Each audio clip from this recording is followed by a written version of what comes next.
What's up? It's David. Welcome to The Long Game. In this episode, we talk about the future of B2B demand gen and the emergence of internal influencers at B2B software companies. You know those people on LinkedIn that are posting all the time and get thousands of likes and hundreds of thousands of impressions? Yeah, those people. What's going on there? We also talk about how the content industry is going to be impacted by generative AI, by companies like Jasper.ai, Copy.ai, and more, and maybe in a good way. We also talk about how content marketing is often not given a seat at the table and why that's the case and what we need to do about it. This was a great episode. All right, let's get into it.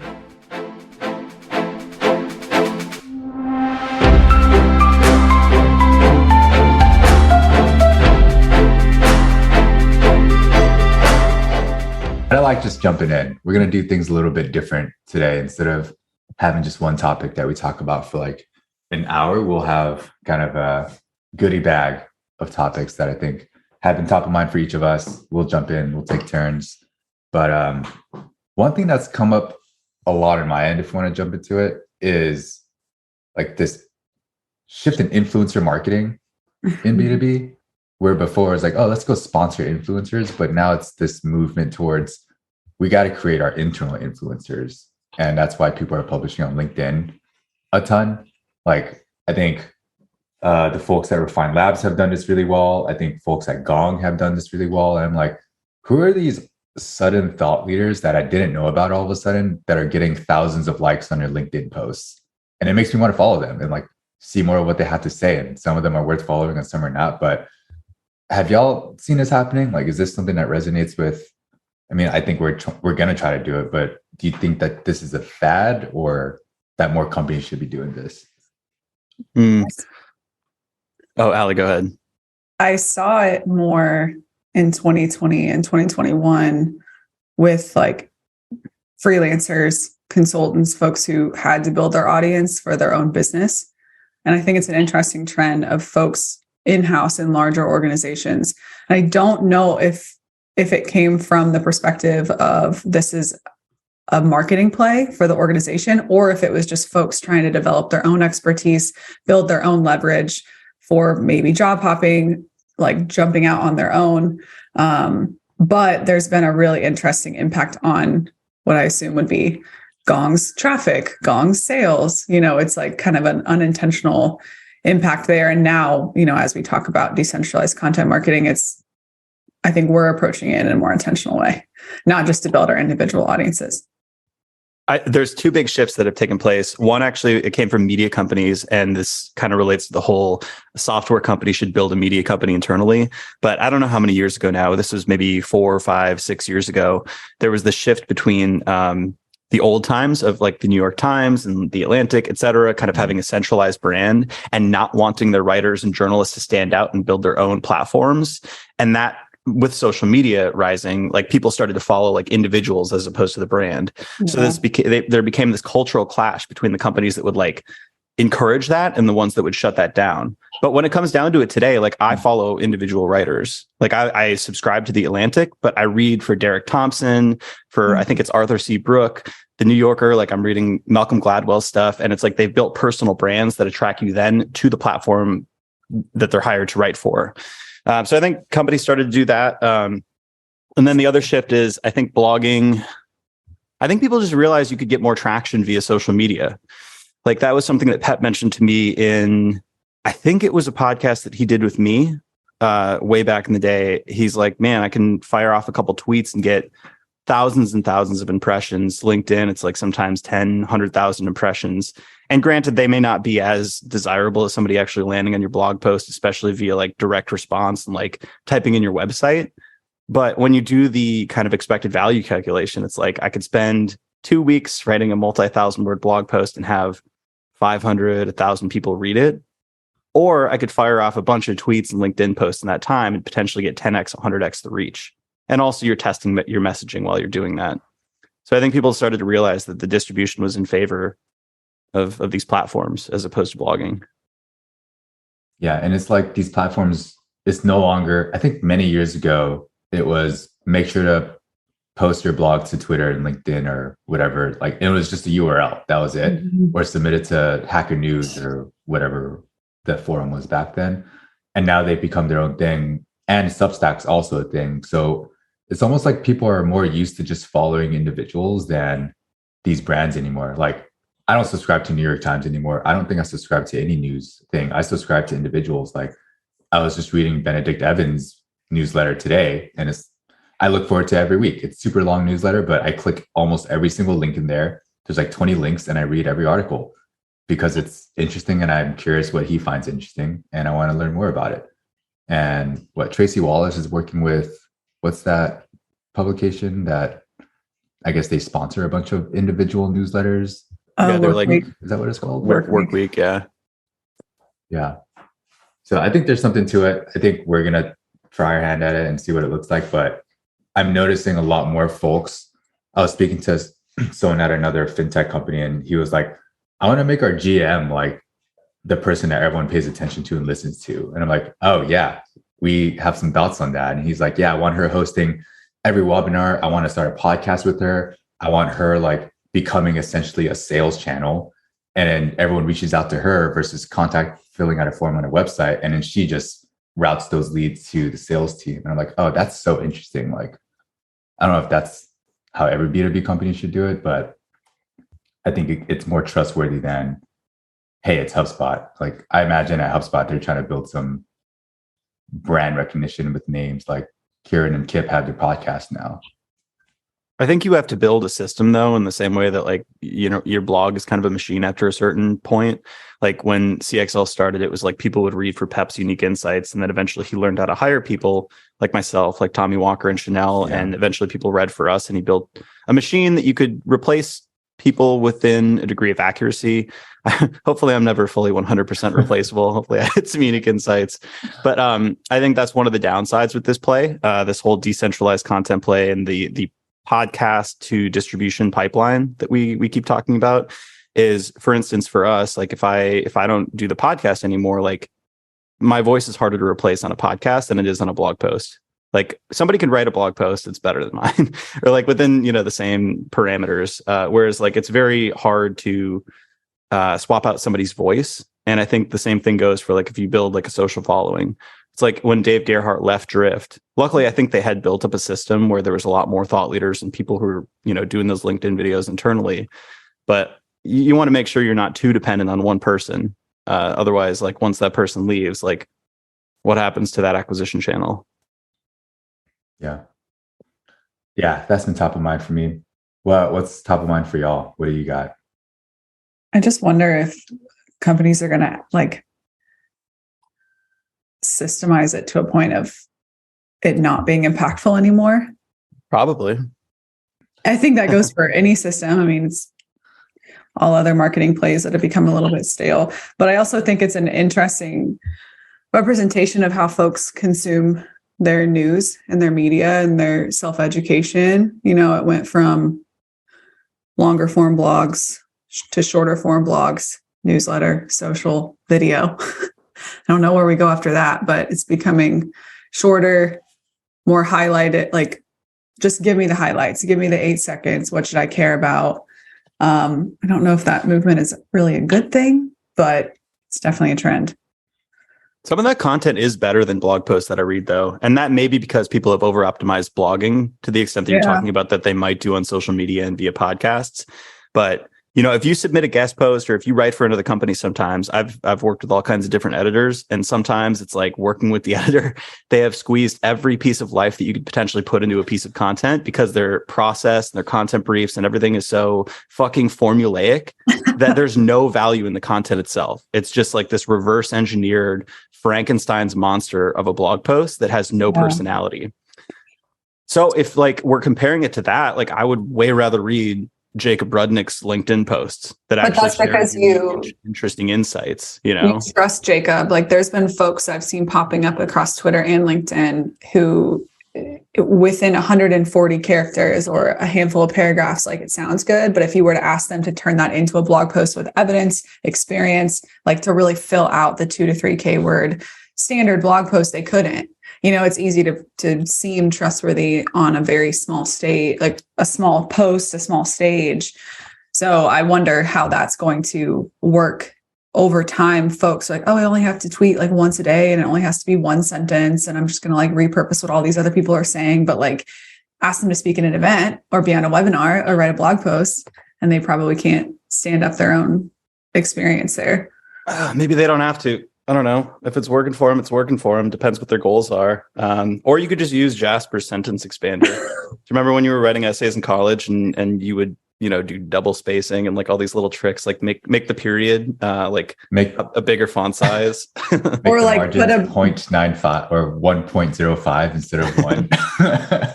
Did you all ever do like a paragraph and like make the text white? So if they did like the word count on Google or Word documents, it like looked like it was supposed to be the word count, but they didn't actually see it. Oh, wow. I only pulled that off once. I just got really good I at was a writing good student. words that were fluffy and didn't mean anything. And therefore my proclamation that I am attempting to make in this essay is the following sentence and you're just like, it'd be like 100 words that just don't say anything. One essay in high school, I expanded all my contractions to meet the word count. Mm-hmm. So people will find a way to expand. Oh yeah. It's way easier to write a longer piece than it is a shorter piece. In my I will go to my grave. Long form's always easier. Yeah. Yeah. So I'm the opposite. I am very succinct with my writing, that it was always hard to hit like, you need to write a 2,000 word essay or like whatever. I'm like, why the fuck do I need 2,000 words? I can write this in 500. And I'd always have to like add additional paragraphs and undo my contractions. It's still a problem to this day. Arbitrary my articles are too short. Yeah. Well, they're not. They're right to the point. We just got feedback from a prospect that your article was like just what they needed. Yeah, it turns out that's actually good writing style. Yeah. Yeah. Yeah. Thank you, Ernest Hemingway, for the tips. Like people are writing more on LinkedIn and Twitter, though. That actually probably is a very good forcing function to create more succinct, concise writing. Because it is very difficult. Like I've tried to turn thoughts of mine on like barbell strategy and content economics that were 4,000, 5,000 word posts into small tweets. And it's really hard. It's really hard to make them punchy. So it's teaching a whole generation of people how to do effective copywriting. True. Alex, you mentioned Jasper and you got this generative AI on your list of topics. What's on your mind there? Well, it's on the minds of everybody in the industry right now. So chat GPT and all this stuff. I've been playing around with these tools for a long time. I mean, they haven't been around for a long time, but I was pretty early in like tinkering with them. Copy AI, Jasper's a big client. Like, I don't know where I wanted to go with that. I guess like the thought that's always on my mind, regardless of like what new trend it is like when a tool comes out and it's relatively low cost, it tends to break down the barriers to entry for a certain aspect of what you're doing. So when Ahrefs and SEMrush got very good at like providing keyword research and backlink research and content gap analysis, it's like you sort of took away a lot of the art and the uncertainty of like doing a keyword research and roadmap audit. So if you're a SaaS company, you can look at those tools and you can get within a degree of certainty, like the keyword search volume, difficulty, what your competitors are ranking for. And like, there's other ways to find topic ideas. And maybe that's scarce and valuable now. But I start to think like, all right, now that exists, now that everybody's got the same essential information and playbook that I can potentially have, that's no longer valuable. So what is valuable in addition to that? And it's like the same thing with Surfer SEO and ClearScope. It's like once everybody can reverse engineer the search results, get a content brief that looks almost identical. Like what is up and away in addition to that, like the value that I can provide so the content's actually good and stands out. So I think that's the question with generative AI is like, what does it take away? Like, what does it make easier for most marketers and teams? And what does that leave out for like how to stand out and create value in content? That's the question I've been wrestling with. But I don't think like the tools, like there's a lot of prognostication around like them, eliminating content or copywriters or like, you can do the whole outline. And I don't think they're at that level yet. So I've played around with them a lot and they do speed up like the process of writing. I think mostly by eliminating writer's block. But Yeah, I guess like my question is like, what should content marketers be focused on if all of these things, these table stakes, are being taken away by a tool that can write for $50 a month? Yeah, to me, it's the bare minimum of content creation. It's valuable. We had a conversation about how, Alex, when you've used Jasper or another tool, if anything, it just presents a case that you can argue for or against, which is another way I think of saying writer's block. It gives you a couple paragraphs and you're either like, oh yeah, this is starting in a good direction, right? Because it's just the start. Or it's like, this isn't what I want to put my byline on, or I don't like where this is going. I'm going to like argue against it. And therefore my writing will get started. But yeah, it's the bare minimum. Folks that can deliver that kind of content on their own, like in my opinion, they should be kind of pushed out because that isn't content that I would want published, just like straight run out of Jasper and published, which, talking to the team, like that's not why they created it to begin with. It's more of a content partner, content creation partner, a copywriting partner. So I have lots of opinions about this. Well, the tools are ostensibly only going to get better in the future. That's one of the big things with artificial intelligence, is it's a self-reinforcing learning algorithm, so it's like it learns based on the patterns and accuracy and like how many times you delete it and rewrite it. Like it's learning how to improve the quality of the outputs. So in 2022, it's maybe not that good, but in 2024, it might be. Yeah, I just had another podcast recording with Joey at 360 Learning, and she's been thinking a lot about this. And they're doing something interesting where it's not just purely the blog. They're doing their docu-series, like video series. They're doing podcasts. And like, I think they're doing like a masterclass-esque type of content hub as well. But what we landed on was it decreases the barrier to entry, which means there's going to be a proliferation of even more low quality content. Like before, you paid someone $50 on Fiverr to write an article. Now you just pay $50 to write hundreds of articles a month and just hit publish. Yeah. But I think you can view that in one of two ways. It's like, oh, it's going to be so much content. Or it can be like, oh, the really good content is going to have an easier time standing out now. And in my mind, what we have to do is like AI can help write the content, but it can't generate original thought, at least not yet. So folks that are producing content need to have something interesting or unique to say besides what's on the first page of the Google search results, which I think is what most blog content ends up doing anyway. They just rehash what's already been said. Mm-hmm. And I think the other part is something around like the human side of marketing. Like instead of just thinking about the numbers or the data, like leaning more on the qualitative aspects that maybe these algos aren't yet able to latch onto or like do anything with yet. So if we talk about Ahrefs and SEMrush democratizing access to that data, it's like, cool, anyone can look at high search volume and write about this thing. Now anyone can just quickly put it into Jasper and write it. But there's a high level, like, well, one, what do people want to know about for these topics? And what do you have something to say that's different? And what's the right thing to talk about? Like, that's not stuff that AI can tell us yet. So I think it makes it more fun because we can play at that level of strategy. But for the folks who become too reliant on it or start cheapening the idea of content even more, I think those are the folks that are going to lose in this game. Well, man, maybe this is going to be a good thing for the industry, because when you said that whole like, content that's rehashing like existing Google search results, like I see so many content marketers who are like, oh, AI can't replace like original thought and this and that. And like, I would guess that I don't know about most, but many content marketers, like if you truly ask yourself honestly, like what value do I provide to a blog post above and beyond what I'm researching in Google? Like it's probably not that much. So I think more people probably should be scared about that stuff than they are. Yeah.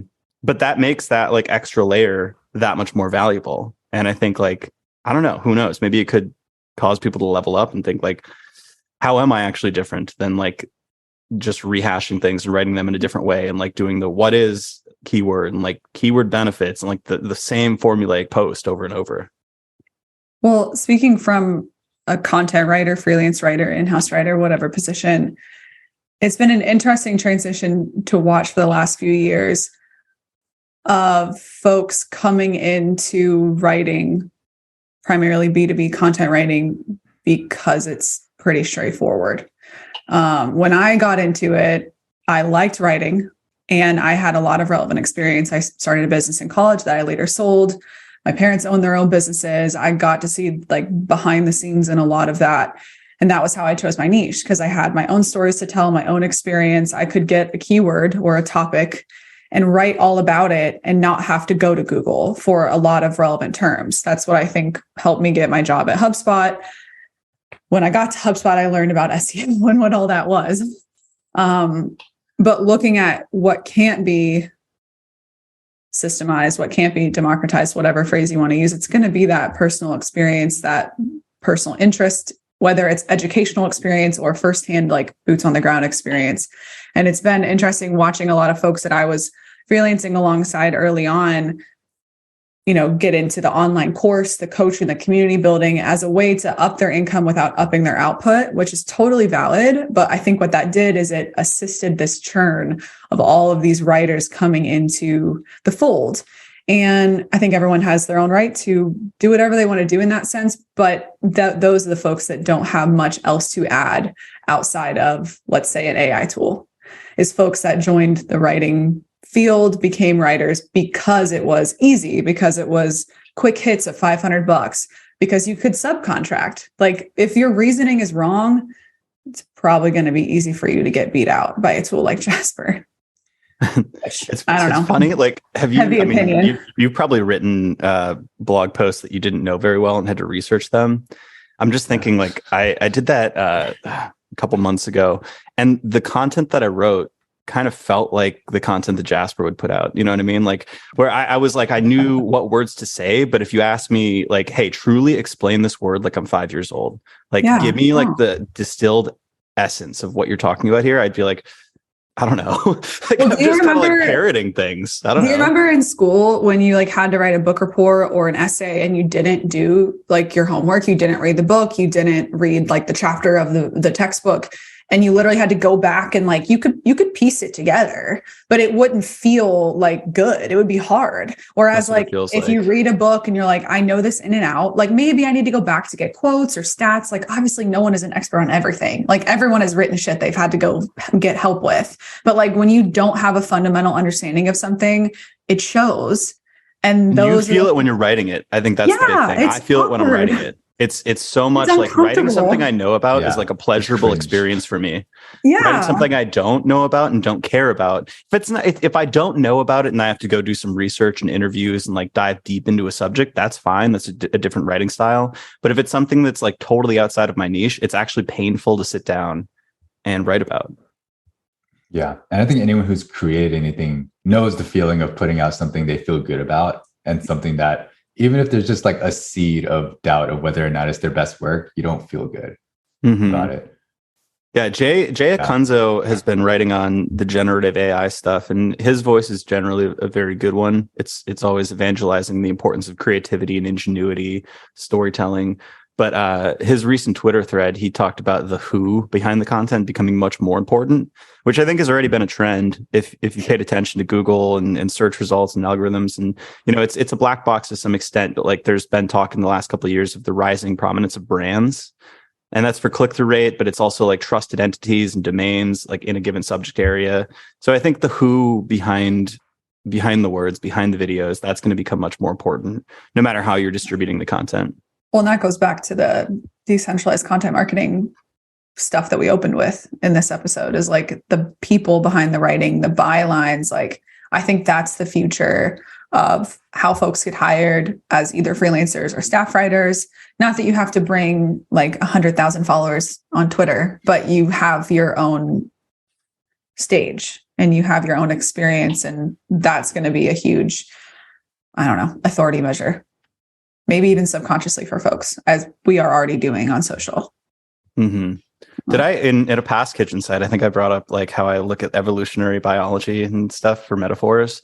There's this very prominent theory called costly signaling in sexual selection. And it's essentially like the costlier something is from an evolutionary standpoint, the harder it is to fake.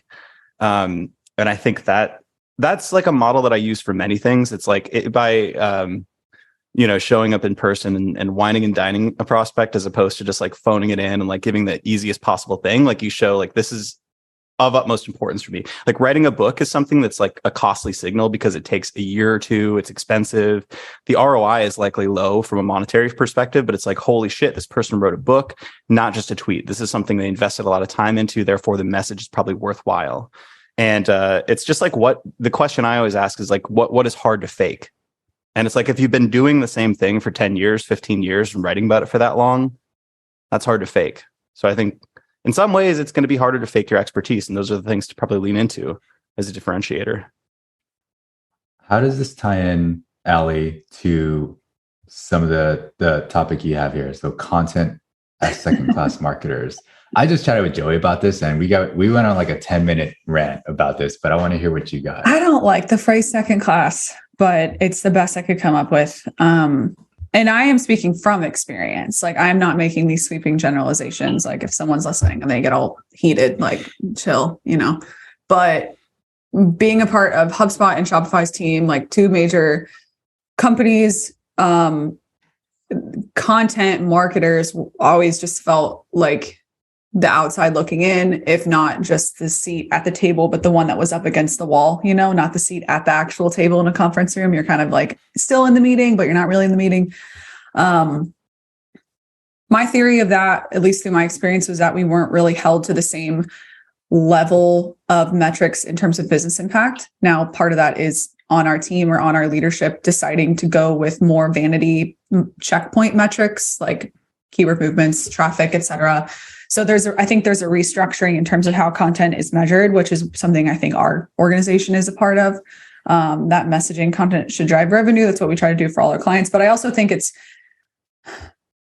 I think the way content is treated as a larger marketing function. So the last newsletter I wrote was a lot about building boundaries for content teams, which I thought was really interesting. One that I never felt like someone understood the way I had felt in that way. Like we had a prospect tell us like, God, we just keep getting assignments from leadership.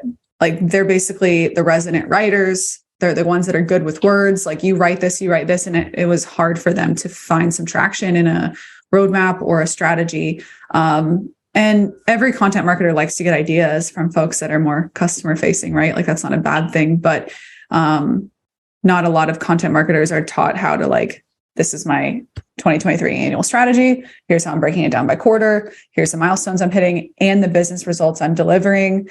Like that kind of language, that kind of education is really important. And I just, maybe content marketers of the last couple of years function differently, but when I was in-house, it didn't feel like that, nor was I challenged like that. So that's why I use the phrase second class, but I don't know. What did you and Joey talk about? Something similar. I mean, I wonder if there's a couple different things here. I mean, content marketers are typically, at least at HubSpot, they were hired some straight out of college, lower wages, and they're junior, not given any training or medium to learn about business metrics or what matters, except write 4 articles a week and publish and grow traffic. And that's sort of it. And maybe it's this spiral that keeps feeding itself, but I'm starting to see more folks in content. I don't know about in-house, but I pay attention to some competitive agencies and I'm seeing their messaging also be less around traffic and more about conversions and revenue growth. I don't know if maybe they're seeing us and changing their messaging or if that's just something everyone is starting to update. But the thing that's fascinating to me is you can have a director of a content and a director of demand gen peers reporting to the same VP or whatever. And the director of content is probably paid less than a demand gen director because they're held to different success metrics and their work is measured differently. And maybe just the culture that's been built around what content means has been around these vanity metrics, which maybe over the last decade was around traffic and not as helpful business metrics. Yeah. But that's what I'm trying to grok. Like, how do we change that if we were to help level up the content marketing universe? Do we pull content marketers up to be like, hey, stop thinking about just traffic and think about business impact? And I think in a previous episode, we were saying like good content strategy is actually comes from good business strategy. Like, yeah. at the end of the day, I think that almost all marketing is content. It's just different forms of content. And so it's figuring out what's the right path forward and how do we create it in a way that meets our business objectives. And typically when content doesn't have a seat at the table is probably because it's not aligned with those objectives or unaware. Yeah, the standards were low at HubSpot for writers. Not saying that there weren't some fantastic ones that came through, but I had the most experience, like business experience as a writer. And it was weird seeing folks come in out of college and it was purely from like a cost savings perspective and more of just generating as much as possible. Yeah, but devil's advocate, that's true in other departments too. Like you hire salespeople right out of college. It's like the director or VP of that department was well respected and got paid a lot, and content in HubSpot was very well respected. So like, I think like, most departments are going to hire like kind of boots on the ground people who aren't that strategic, and it's kind of up to them to like invest in their own numeracy and analytic skills and like persuasive, political communication skills. So I think content marketers are less liable to do that, like in my experience. That's where I said it was also a leadership issue, because when I started, I was trained up on how to write well and how to write stuff that ranked, but I was not trained up on how to convert, how to include conversion elements, how to track what I was writing outside of just traffic movements. I found a lot of that growth elsewhere by tapping into other teams and then external education. But just by nature of what it meant to grow as a career or as a content marketer, my content marketing career growth was not anything outside of myself as a writer. Like I was not challenged as a marketer. I was challenged as a writer. And there's value to both. But in terms of being an integral part of a business, and being able to move into different parts of marketing. Like if I wanted to explore demand gen, product, CRO, whatever, I didn't know the first thing about any of that stuff. Now it was on me, right? To like make some relationships. But from a leadership perspective, at the time when I was there, we were very much in a bubble. We were very much in a silo. I mean, even our pieces were handed off to demand gen to then add the conversion assets and the CTAs, So in that respect, I felt cut off by the knees, especially once I got to Shopify, because that team was organized a lot differently. I got to be like the full end-to-end content marketer, and I sat a lot closer to product, which was revolutionary for what I was writing and why. But yeah, I mean, every department hires out of college. That wasn't a huge point I was making, but it was more of just the standard of like, this is a HubSpot publication. We are representing our knowledge as an organization through these pieces, and the folks that are behind them are pulling like information from elsewhere, not either in the organization or in their own experience, which is why I built like the Made a HubSpot program, and I explored a lot of avenues like that. But yeah, I think it comes down to like challenging yourself and then having leadership like take you further than just being a writer. Do you think that outside of the HubSpot context, do you think the content marketers as an archetype are less likely to care as much about the numbers and maybe favor creativity? And on a separate note, maybe are less likely to want to play like the political games and like make slide decks and kind of like get buy-in for their case? And they're, in my experience, maybe a little bit more likely to say, hey, no, it's cool. Like, I don't want to be in the meetings. Like, just let me like get my work done. That's what I like doing. Yeah. I've seen a lot of that. It depends. And I think that if that is truly what that person wants for their career, like that's their prerogative. I think that's for every department. I think content has a lot more space to do that, which is unfortunate because I would hope someone could at least challenge them to be a part of that. But if that's not what they want, that's not what they want. I think it also depends on background. I have a marketing background. I am a marketing major that just liked to write. Therefore, I always had a natural curiosity about things outside of just the writing element. Journalists tend to, in my experience, Alex, you are literally a journalism major. Journalists and creative writers tend to care more about the qualitative metrics, the brand awareness and the brand plays and like a lot of that stuff. So that could just be like, that's just what they like to do. So I think it has to do with like background and training and then just genuine interest. However, if someone does express that they want more impact in the organization or they want more upward movement or they don't want such a low ceiling, like that comes with pushing outside your own boundaries of what you're used to doing, exploring new things. Sorry, go ahead. I don't want to interrupt. Go I do it. think what you said around like it being easier to kind of hide away if you want that in content, I think it is easier to hide away, because if you come in fresh out of college to a paid acquisition role, first you are living and dying by CAC and LTV. Yeah. So you're making spreadsheets and like you're in the numbers, like that's a part of the job. And then the second thing is you're dealing with budget. So you're dealing with stakeholders. You're definitely going to have to present and like make the case for more or less budget and figure that out. So you're doing those two things. You're doing like the communication side and the numeracy side just by a function of the job. Whereas content, you don't necessarily have to, you're not forced to do those things. I didn't know what CAC or LTV was until I wrote an article about it for HubSpot. Never educated on that. I mean, many obviously layers of irony to that. No, I think a lot of my education at HubSpot was from the content I was writing. So, oops, I thought I muted myself. That's a huge benefit for content marketers, by the way. If they're writing about relevant stuff, like I was writing about marketing, sales, and customer support, which is why I like really leveled up on that. But if I'm in another organization, like facing in a different industry, you don't really have a chance to get educated on that stuff unless you go for it yourself, or unless you fold up into a director of demand gen, or you fold right up to the VP of marketing. I think this is a larger conversation about like career growth through leadership, but who is the first class citizen in marketing, by the way? What? Who are first class citizens in marketing? I wanted to ask that right away, but paid acquisition? Paid.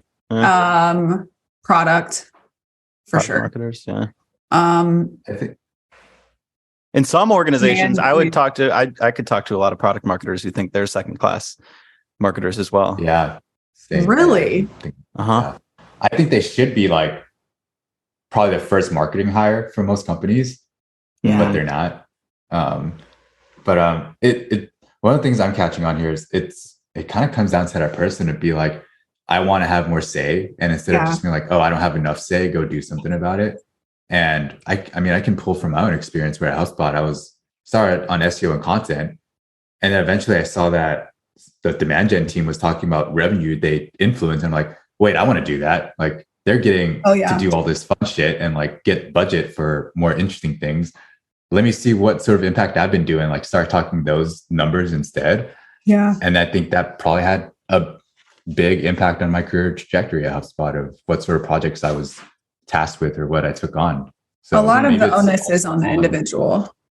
You got to have some panache. You know, ask for it. Yes. Just do the things. It is harder in larger companies though, man. Because David, when you started at HubSpot, it was a smaller company. I mean, it was still pretty big, but like there was still the opportunity. That's where I think, startups have their disadvantages, but like the advantages are like you have a lot of leeway to go in and like take some proactivity and like do new things. Like Pep would give me the keys at CXL and just say, hey, learn Google Tag Manager or like run experiments on this page. And I could do all these different things because no one else was going to do it. There was nobody to slap me on the wrist, whereas there's a lot of red tape in larger organizations. Yeah. I mean, by nature, content, especially if it's organic or SEO related, is going to be a longer play. So if you come into the door, like you won't be able to deliver immediate value through traffic in that way. But I think a lot of folks don't ask, like, tell me about the customer journey, give me a product demo.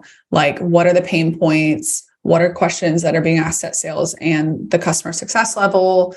What are my conversion opportunities? Like, there's a lot of larger questions that almost every marketer should be asking that I don't think content does, or at least they're not challenged to. It's more of like, what are the topics? What are the keywords? Like, let me get started writing, which that's great. That's a tactic, but that's not a strategy, nor does it encompass like what content could be.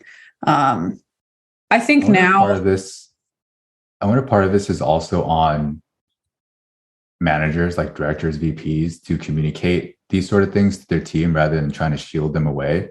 Like, I think some of the more beneficial conversations I've had, both with our team and like with previous managers, is just being told, here's what the business goal is and what we're trying to achieve. Here's like where we think you fit into that. And I'm like, wait, what about all this other stuff that I could be doing to support that goal? Yeah. Which is where you can open it up, where maybe just, at least from speaking, I think we're talking about the same prospect, Allie. They're like, I was like, do you know what the business strategies or goals are? And they're like, no, we're never told that stuff. I'm like, why aren't you told that stuff? Yes, how do you know why are you doing this stuff when you don't know what the goal is for it all? And I wonder if that's the case for a lot of different teams. Maybe like there just isn't that communication from the top of what the goal is ultimately. I think managers unintentionally like hamstring their employees because it's like this fear response. Like you said, you want to shield people from all these separate things. But it's like an unintentional thing on their part.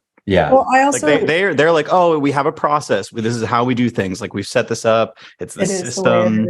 And I think the more you layer that kind of stuff onto a business, the less likely it is that somebody in your team is going to go outside of the scope or like do anything, you know, outside of like that singular cog in that machine by which the process has been set up.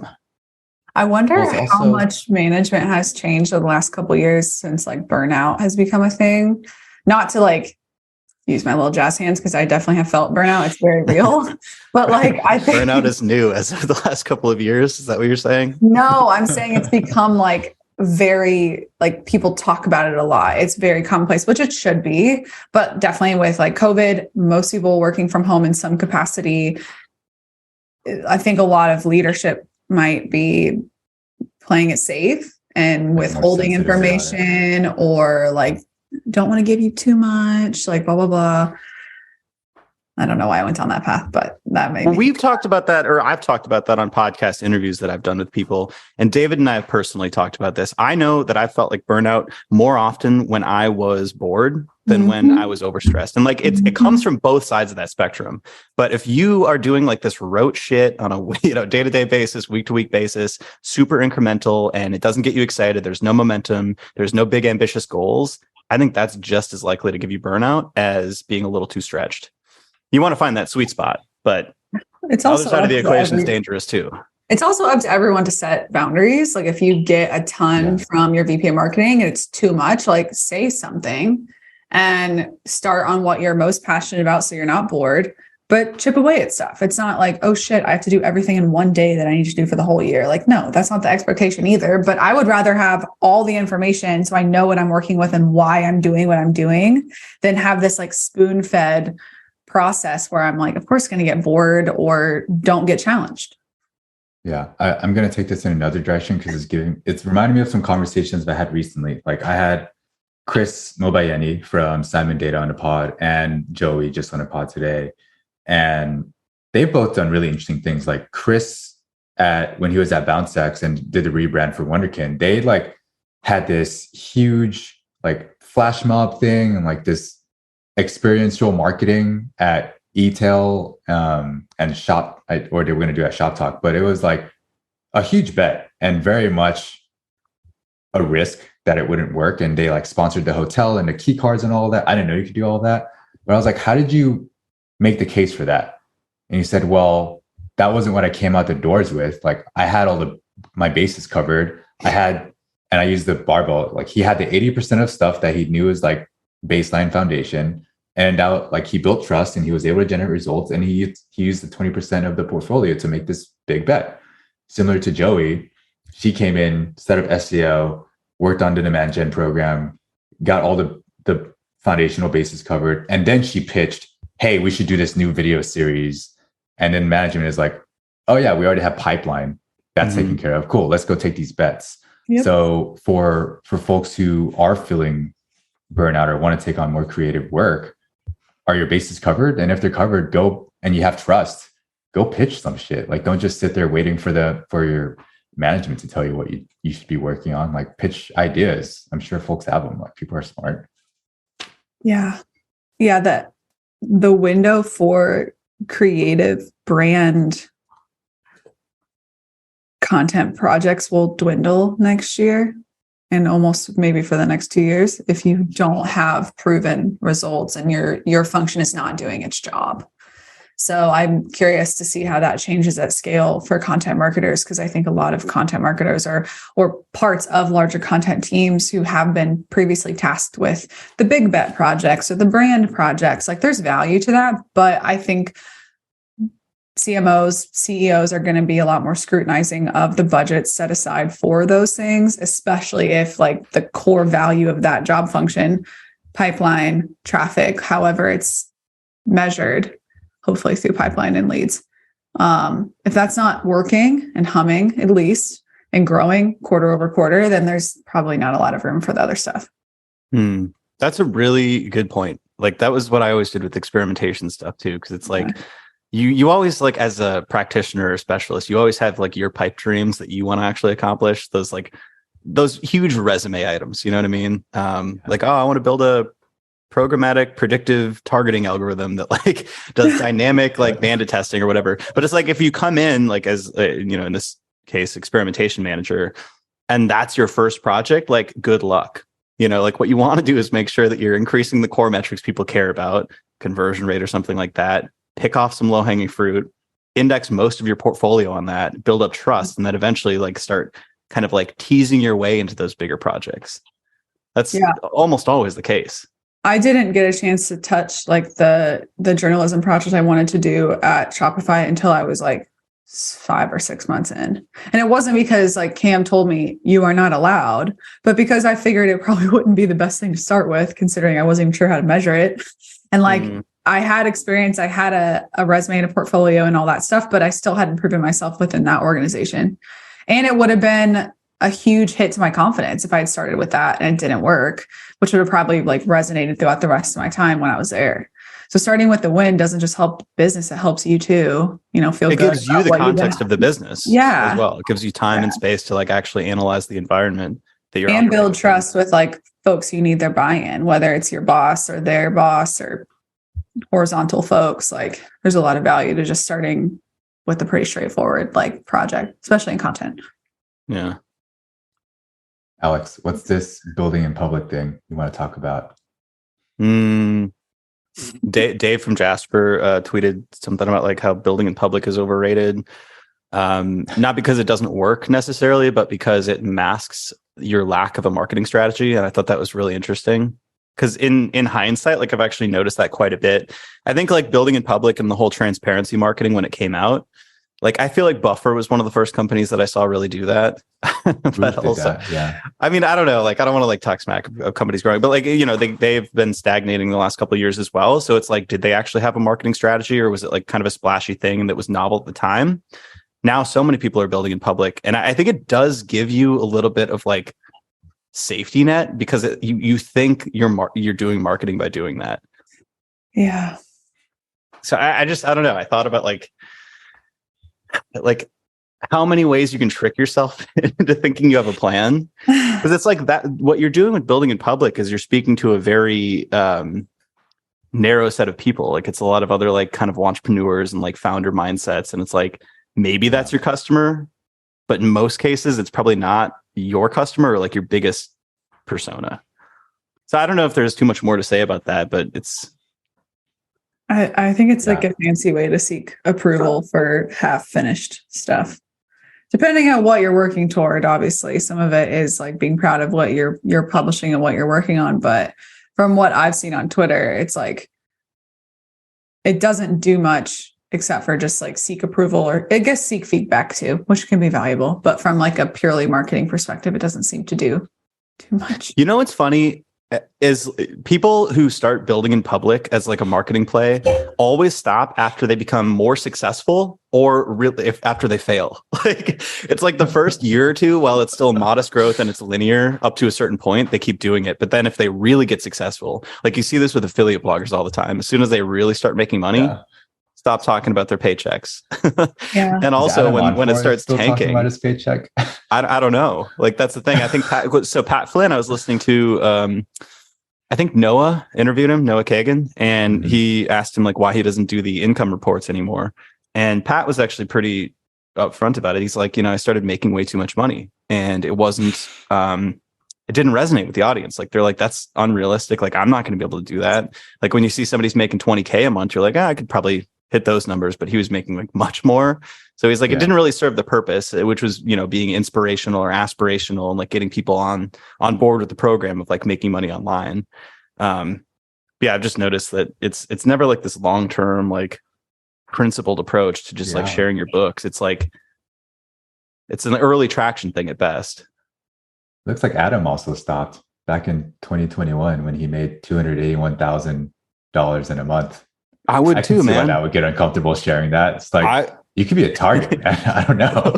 Also, as soon as you're making that much money, like who gives a fuck about sharing it? Like the marketing you've done outside of that has worked. Like your business is fine. Like you don't need to do the transparency. So it's like, I don't know. I agreed with Dave's take. I think we're pretty transparent. Like if people ask us what we're doing, like I'm fine with it, but I think we're not just plastering it all over for the sake of it. Yeah. There was a point when I was asked. We're doing things. Yes. Like we're busy. Because there was a point when I posed the question, like, should we start something about how other people can start agencies? And I think I quickly like took that back because I'm like, I'd rather focus on building our agency than trying to show off or like appear like we know what we're doing. Because that would also speak to a different group of people and not who we're trying to work with anyway. Like we want to work with B2B SaaS companies. So it's like those real estate course people. Masturbatory. It's like if you're making so much money with real estate, why the fuck are you selling a course for $299? Like, you start to question it. It's like, well, because most of your money is made on the course. Like you're selling to people who want to get rich. It's not, you're actually, you might make a little bit of money on the real estate, but you make most of it on the courses. I've always thought like folks that verge down that territory at scale, like that's their primary business model is courses. That's like the opposite of being an expert to me. Like obviously on paper, you can teach other people what you're doing. Hopefully you've done it pretty well at that point. But to transition fully into that and not doing the work that you're teaching on, that to me is almost like backsliding because you're not staying up on your skills. You're not staying up on the trends, like unless you're refreshing your course every year. But I've always thought that was a very interesting income model, unless it's something that's minor alongside like your major business function, like our course. We have one, but it's not our primary means of business. We don't make like any money on it. But we're still doing the work and we're like, that's who, I don't know. It's just been a weird pet peeve of mine. And I think I do recall a lot of how I saw like some freelancer friends and colleagues like change their whole MO into like coaching and communities and courses. And it's just like, I think it kind of inadvertently changed like the freelance writing culture. Now there's people who took those courses that have their own fucking courses. Sorry. I just get like really heated about it because it's just like so weird to me. I'm like, pyramid scheme. It is. It's literally a pyramid scheme. Let me teach you a course on how to build a course. It's that's the main way people make money with courses is selling courses on how to make courses. You see that, by the way, on all these platforms. Like now when I go on LinkedIn, like half the posts are about like how to go viral on LinkedIn. It's just this weird meta level circle jerk. There's obviously good examples of courses. Like I've gotten a ton of value from Reforge, CXL 100%. Institute and stuff like that. I think it's like what we're kind of knocking on is like the obvious play where it's like you kind of just like had this tiny modicum of success in what you're doing, but you realize that you can monetize more from the people who want to succeed at that thing. So it's like you're like kind of mid at whatever the thing is you're teaching and you're making most of the money on the course. That's where it starts to feel a little bit like, what's the balance here? Well, my favorite thing is when people have courses, but they don't have a blog or a newsletter. And it's like, oh, so you can teach people, but only if you gate it. Like, why aren't you like writing about your experience or building a public in that way? Or like at least just reflecting on what you've done and how like this level of success that you've reached. That to me is like a weird, I feel like you're jumping like 4 steps to get to like the course perspective. It's like, how do I know to trust you enough to spend this money? Like, what else have you done? Yeah, I've noticed that too. And I guess like the PSA to people wanting to take a course is like, do research on a person teaching a course. Like, have they done the thing? Do they know their shit? Because I've signed up for some just to be like, I don't know who this person is. I'm just curious. And I'll start the first module. And I'm like, no wonder this is like $50 on Udemy or whatever. Mm-hmm. But I mean, we've been talking about how we need to update our course, but we're too busy to be sitting down recording all these videos. We're doing a thing. So yeah. I know. I wish I had more time to make videos. We will at some point. The good thing for us is that we can use them internally as well. Like if we're doing a course on content marketing analytics, like we can use that for onboarding or, some version of it. Yeah. Yeah. I got to learn some GA4. All right. I think that's it for today. Good talk, y'all. Yeah, I want to talk about the sales enablement thing next time. Yeah. That was good. I feel like you and I are going to debate about that.